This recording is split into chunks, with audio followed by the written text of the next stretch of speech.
After cashing in during the Trump era, Joe Biden is once again taking a government paycheck. That's not stopping him from continuing to add millions to his fortune.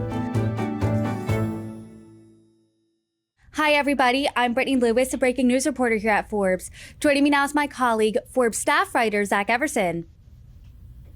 Zach, thanks so much for coming on today. Of course. Thanks for having me again, Brittany. You wrote about the finances of President Joe Biden. First of all, point blank, how much is the president worth? Biden is worth an estimated $10 million, which is $2 million more than what we valued him at when he started the presidency. $2 million over the course of a few years while you're president, that's a lot of money. So why the increase there? It is entirely due to real estate. The values of he has two homes that are in Delaware, and the real estate prices have spiked. And actually, the real estate prices have gone up.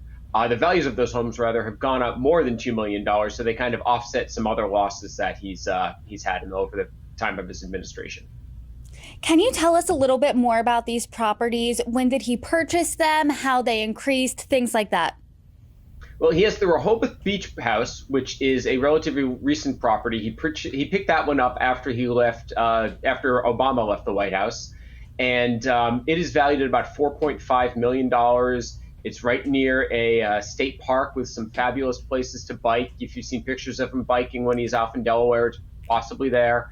And it's just a 7-minute walk from the beach. So we've really seen the value of that one has gone up a lot, especially due to the pandemic. You know, when all of a sudden people were seeking larger homes, places that were accessible to the outdoors. They put a pool in as well at one point. So, if you're looking for a place with a lot of good outdoor living space, that Rehoboth house would be it. As we all know, President Joe Biden is a career politician. His career in the Senate spanned over 30 years. He's famously known as Middle Class Joe. Now he's worth $10 million. So can you walk us through how he made all this money aside from that real estate? It was the same way that most politicians make the money when they're not politicians.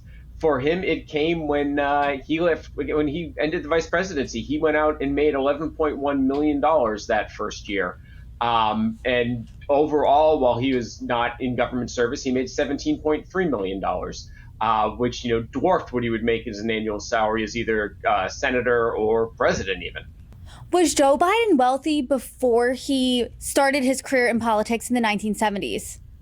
No, Joe Biden came into politics at a very young age. The way he kept himself afloat for a long time was borrowing money. He would buy houses, and then he would just keep refinancing them and use the money to, either improve it or just for his regular lifestyle. I mean, he's had some very nice homes over the years, but he has been a career government employee, and he does not come from any sort of inherited wealth either.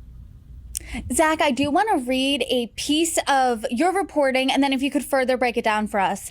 Never much of a stock investor, Biden has plenty of cash on hand. Today, he and First Lady Joe Biden have less than $310,000 invested in the market, all held in mutual funds. Much more is simply sitting in bank accounts.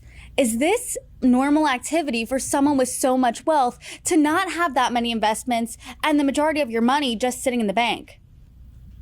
I'm going back to my first job out of college here, where I worked at a brokerage firm, and somebody at his age, it's not that surprising. If you're an octogenarian, you wouldn't want to have a lot of your money tied up into assets that could fluctuate, if all of a sudden you're going to need it. So it's not too surprising to find somebody of his age having that much cash in there. And can you tell us a little bit more about his investments? What is he invested in? It's just a range of mutual funds, some index funds. They're all held in an annuity, not a lot in any particular one. They don't seem to be growing all that much compared to previous years when we looked at his past disclosures.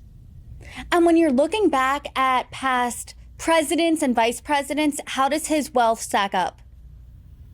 Well, compared to the last guy, it's paltry. Obviously we have Donald Trump valued at an estimated $2.5 billion, and we're going to have a new estimate for him coming out shortly. But it's very much middle class right there. He's doing better than some of the previous ones, obviously, like Jimmy Carter. But it's also tough to compare because we'd have to go back and deal with inflation as well over that period. But compared to the other candidates, he's, middle class Joe is in the middle of the pack, it looks like. We've published our results. We're looking into the net worths of all of the major candidates out there. We've published the results of some of them. He's obviously way behind Trump. We haven't published Vivek Ramaswamy or Doug Burgum yet, but he's most likely going to be behind them. RFK Jr. is worth $15 million, which he is boosted by family wealth and his wife. Nikki Haley's $8 million, so just a little bit behind Biden, and she's obviously a lot younger. She had a similar approach when she stepped out of Trump's administration. She cashed in big time. And then we've got Francis Suarez in Miami, who's at $6 million. If $10 million net worth is considered middle class, I want to be that definition of middle class. But did anything, when you were looking at his finances, his net worth, did anything surprise you, stick out to you? That's a great question. It was just his repeatedly going back to refinancing his homes. He certainly did that quite a lot. I was also surprised that he took out a loan. I think it was just last year. He took out a home equity loan that allows him to borrow up to $250,000 against one of his houses. I was surprised to see that happen, while he was in the White House. You did report that he repeatedly refinanced his homes. Can you explain why? What's the benefit of that? Obviously, if interest rates improve, it's a great way to save yourself some money, but it also allows you to borrow equity against the house. And that's certainly something he's thought about, where Biden was talking about selling his Wilmington house to afford to pay for one of his son's medical bills. And, Obama said, okay, I'll help you out with that if that's the problem. But so Biden's mindset is that house is like a piggy bank and he can keep tapping into it. So all sorts of living expenses could be paid for that as well. But we don't know exactly what he used that money for. And he does have one asset, though, that he says he refuses to sell. What is it? That would be his 1967 Corvette, which is I'm not much of a car guy, but it is a beautiful car. It was a wedding gift from his dad for his first wedding, and I think his dad paid about $5,700 for it. Didn't have much money, but his dad worked at a Chevrolet dealer, and it is now worth about $100,000, which is a decent investment. But if they had just put the $5,700 in the stock market back in '67, they would have made more money on it. But stock certificates aren't nearly as fun to drive on Delaware roads as a '67 Corvette is. Zach Everson, thank you for your reporting. My pleasure.